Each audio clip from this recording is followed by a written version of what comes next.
नमस्कार, आप देख रहे हैं तेज खबर 24 और वक्त है खबरों का। रीवा के राजनिवास में कांग्रेस पार्टी के राज्यसभा सांसद राजमणि पटेल के द्वारा वीर सावरकर को लेकर दिए गए आपत्तिजनक बयान पर आज मध्य प्रदेश विधानसभा अध्यक्ष गिरीश गौतम ने पलटवार किया है, जिसमें उन्होंने कांग्रेस पर निशाना साधते हुए कांग्रेस पार्टी को एक वर्ग को साधने के लिए अक्सर हिंदूवादी विचारधारा के साथ धार्मिक भावनाओं को ठेस पहुंचाने वाली पार्टी करार दिया है।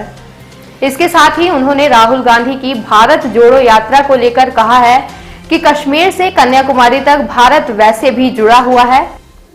कांग्रेस को अखंड भारत बनाने के बारे में विचार करना चाहिए और भाजपा का साथ देना चाहिए।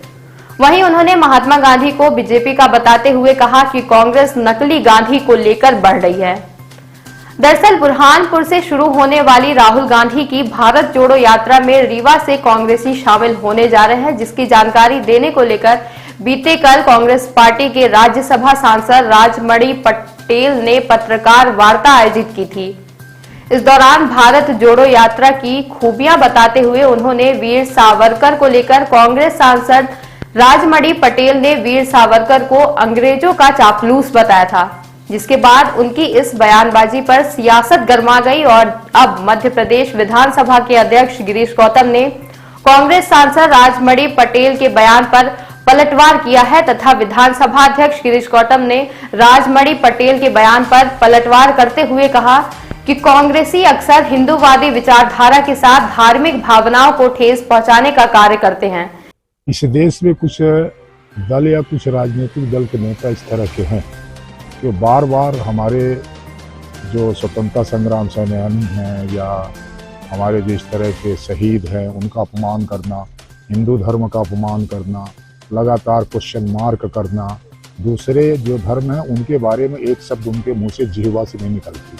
और कई बार आप देखते होंगे कि हिंदू का कोई कत्ल करता है, उसमें उनकी ज़बानें बंद रहती हैं। दुर्भाग्य से किसी दूसरे संप्रदाय का किसी को कोई घटना हो जाए उसके लिए वो रोते हैं, आंसू बहाते हैं। ऐसा लगता है कि उनके घर परिवार का कोई सदस्य। ये राजनीति की वर्तमान है।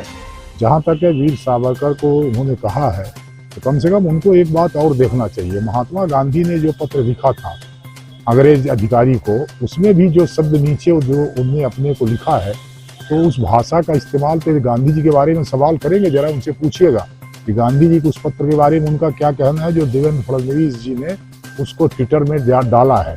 क्या ऐसा मान कर कि वो पत्र सत्य, उसके खिलाफ कोई कार्रवाई करेंगे क्या? जरा उनसे पूछना तो। और इनकी आदत में हो गया है हिंदुओं को गाली देना, हिंदू धर्म को गाली देना, सनातन धर्म को गाली देना, सनातनियों की खिलाफत करना। और ये सिर्फ और सिर्फ इसलिए होता है एक वर्ग उनसे खुश रहा है, वो उसका वोट लहाते रहे, इंतजाम करते रहे, इसलिए इस तरह का बयान देते हैं। एक तरफ भारत जोड़ो यात्रा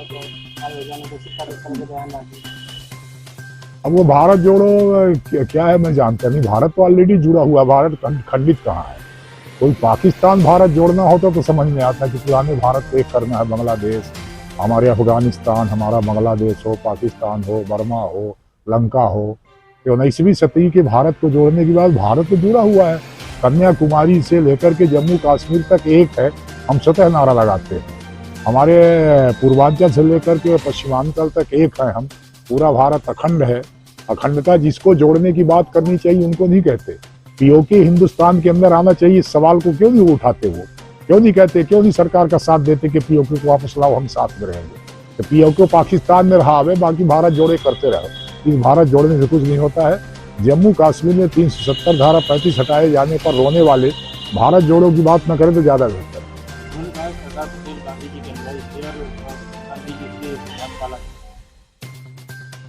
गांधी जी से वो अलग हो गए, हम थोड़े वो नया गांधी चुन लिया उन्होंने। महात्मा गांधी बीजेपी के हो गए हैं, नए गांधी जो नकली गांधी है वो उनके हो गए।